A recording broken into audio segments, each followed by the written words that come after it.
Well, I believe that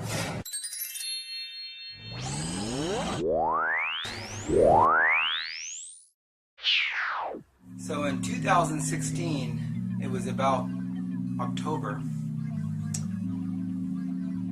I'm trying to think, was it even Halloween Day? That would make it even crazier. My friend Lisa, I got a call from my friend, Cambodian friend Trisov, and he said Lisa had a heart attack and she's on her way to the emergency room. So by the time I picked him up, went to Lisa's mom's house, who's about 70 years old. Lisa's, at the time, was 47, 46. They said she died of a heart attack. And she's an organ donor. And I heard stories, but I didn't put it together until her brothers came to me and said, look at this strange language on her Facebook. She works at a hospital and she has acquaintances there, nurses, not really friends, and they're saying stuff like, Lisa, enjoy your vacation that's coming up. Lisa, bon voyage. Lisa had no vacation planned, and she never hung around these creeps. But a week later, 2 weeks later to the day, she's dead. Then I told them, same as you guys, it sounds like foul play to me. 3 days later, I'm on the way to go visit them again. Me and my friend Trisov, this Cambodian friend of mine, used to run me in the paper crew, sales crew, he's a crew manager, got trophies, really good guy. He was a good guy.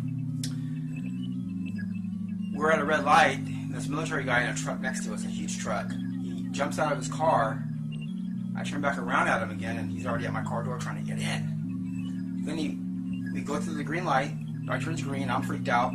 I call 911, and the operator hangs up on me. We drive about 10-15 blocks away. I call 911 again. About 10-15 minutes later, and the operator hangs up on me again.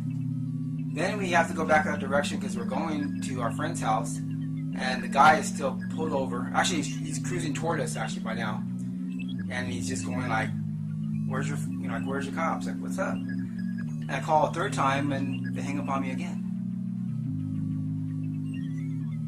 This is where it started up, and I didn't know that a few months later I would catch strange, weird rice material in my apartment moving around.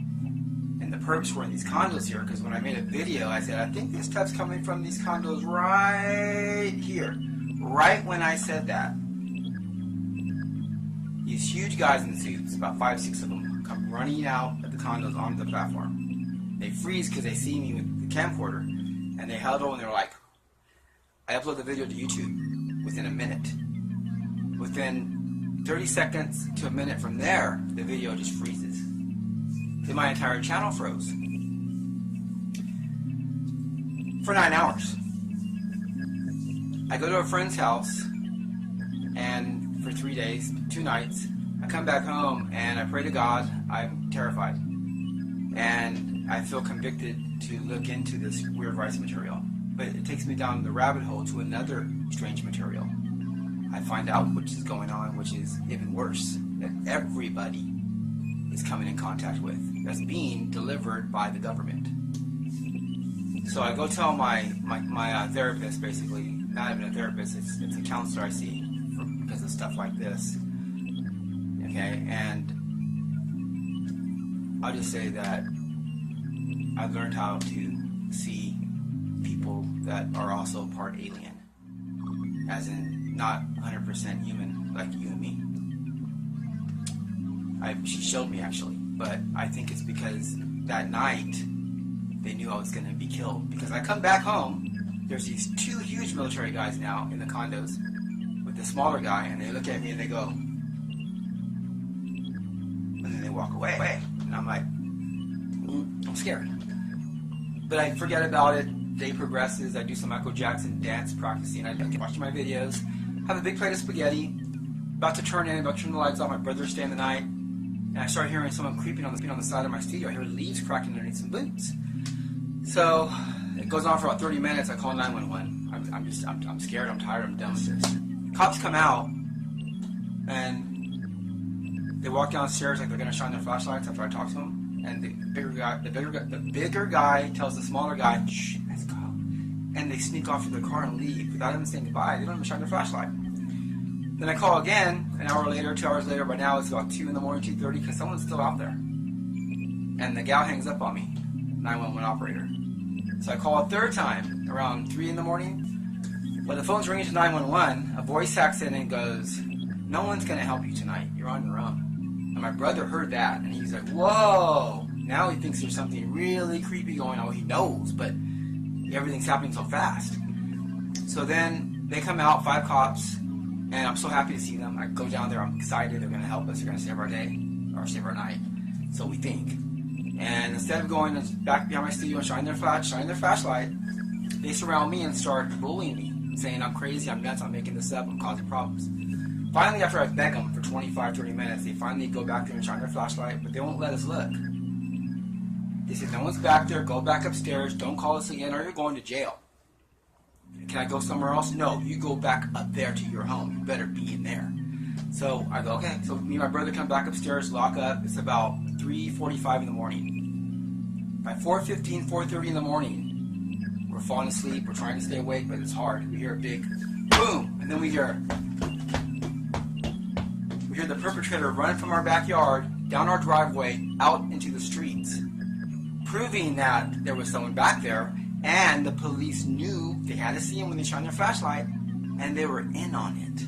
San Diego Police Department. True story. My brother's a witness to this. He's not even a truther.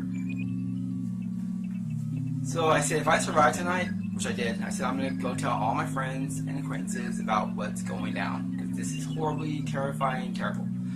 Well, I made videos warning the perpetrators. They backed off me for about 6 months, 7 months, and then they started up again. They started gang stalking me and my friends. My friend Chad got it the most. He started following him on the trolley. His doctor, like everything. When I told him about this stuff, within 48 hours, his life was changed forever. They took his medication away. The guy has seizures. They took his medication away that prevents the seizures. What's going on in my life? And then just about 2 weeks ago, it was raining. I was enjoying the rain weather. The rain, I love winter. I'm in my aunt's front patio, in the front house in front of my studio apartment, in her gazebo, just loving it. Suddenly I hear behind me, it's dark, I didn't really see, but I hear the military guys in the condos behind me. He's saying, "Why is your back to it?" Well, there's like a wall thing, like a gazebo wall thing. Plus the couch is set to face the other way. I start hearing like knocking sounds, like, and then I'm like, okay, that's someone's behind me.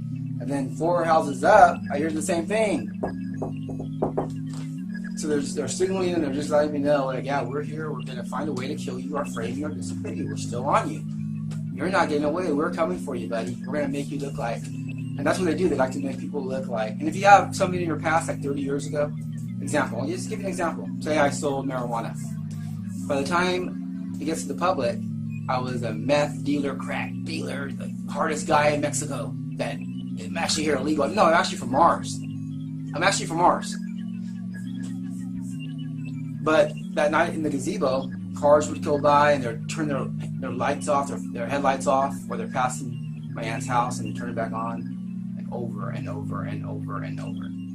And I told them, I said, if you just drop it and let it go, I don't want no problems. I got a family, my nieces, everyone, they all have little kids, they got babies. We don't want no problems here. And instead of dropping it and just letting us go, instead they're trying to find a way to kill me, kill my brother, kill my other brother, kill my sister, kill my aunt, kill my uncle. And the reason I'm saying this, which is just my own opinion, but because they're doing all this stuff on my aunt's property to begin with. And they tried to kill me 3 times in 2017. And they're still here. The thing I noticed about this is that when the guy tried to open my car door at the red light, he never left. He stayed there. I called the cops. He never left. He never ran. He waited.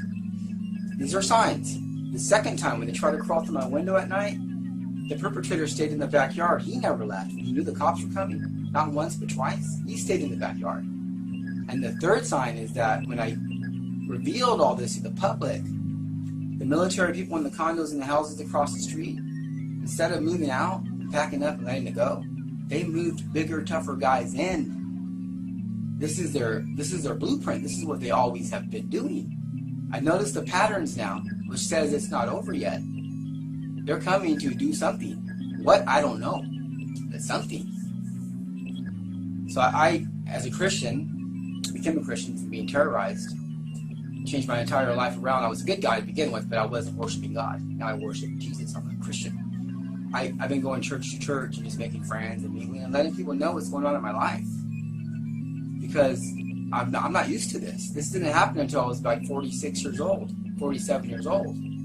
I live my life like everybody else. You know, nice and warm and snug. I mean, life's hard. You go through your things. You know, you go through your things. But, I mean, come on now. What was revealed to me is these alien creature hybrids that run our government. They run the black military programs against stalking and secret policing, and they're used to killing people and disappearing. It's no thing to them. It's like every day. It's like eating a slice of pizza.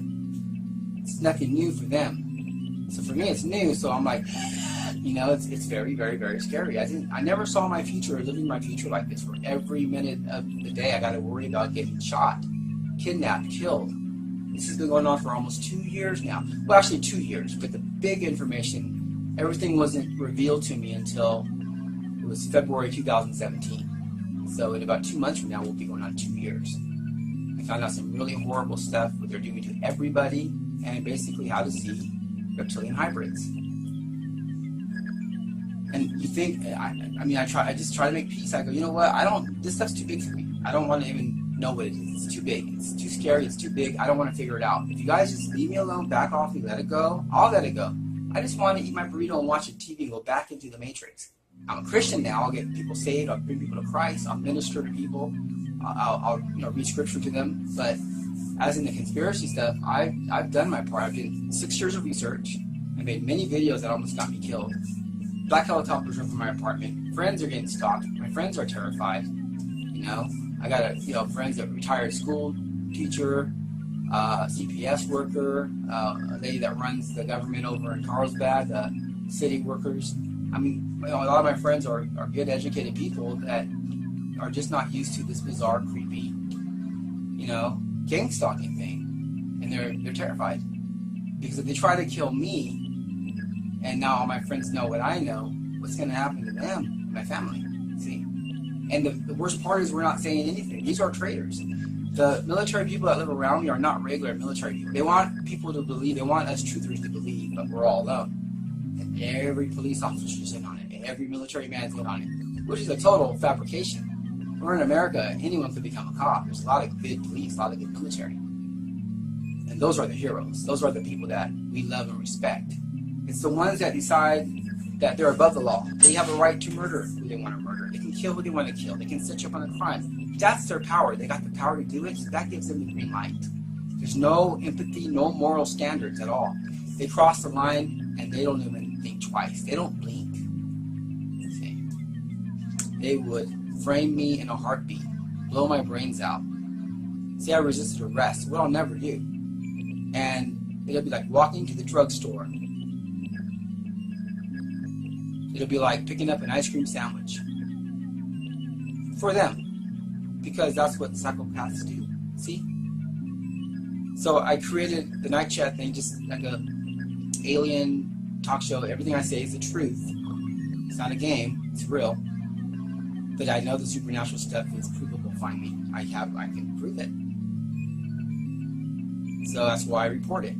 But I also put the supernatural stuff in my videos, in the talk show as a theme to appear non-threatening, because I'm not, but to appear, so I'm saying, look, no one's going to buy it because it's supernatural stuff anyways. But at the same time, I can release the truth to the public. It's all true. Everything I'm saying is true. I can't lie. I'm a Christian. I don't break the law. I don't steal. I don't kill.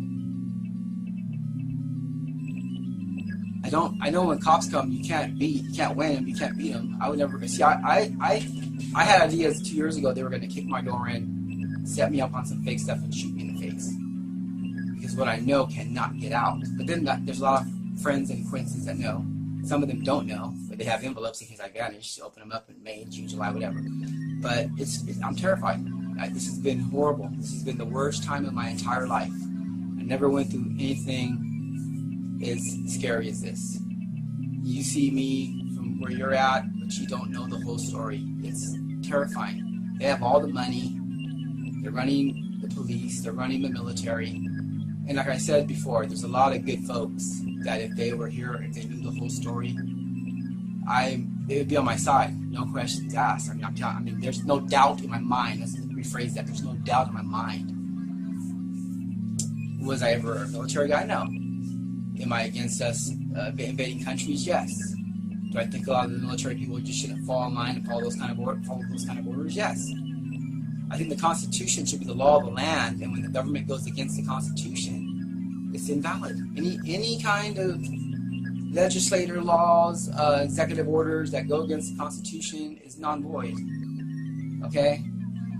We never, ever gave up our rights. Our forefathers bought into a bunch of BS, and we're paying because of it. IRS, property taxes. You know the story. I just wanted to let you know that again, and I'm bringing Night Chat back. I'm going to bring back Night Chat with the Christian crew, and we're going to put some updates. And basically, for the enemies out there, there's no worrying or threats. As long as you drop it from this moment on, you let it go. The police officers' names will stay quiet. The doctors' names that have violated me will stay quiet. The people at the medical facility over in Fashion Valley that also helped with the plot stay quiet. There's a lot of people with names and addresses that are intertangled in their faces. I don't have the names, and like next door in the condos there, but I know the faces in the cars they drive. And like I said, if you just drop it now, I'll just continue on with my show and basically not stay neutral, but let this matter stop for good as long as it stops on their side for good is what I'm trying to say.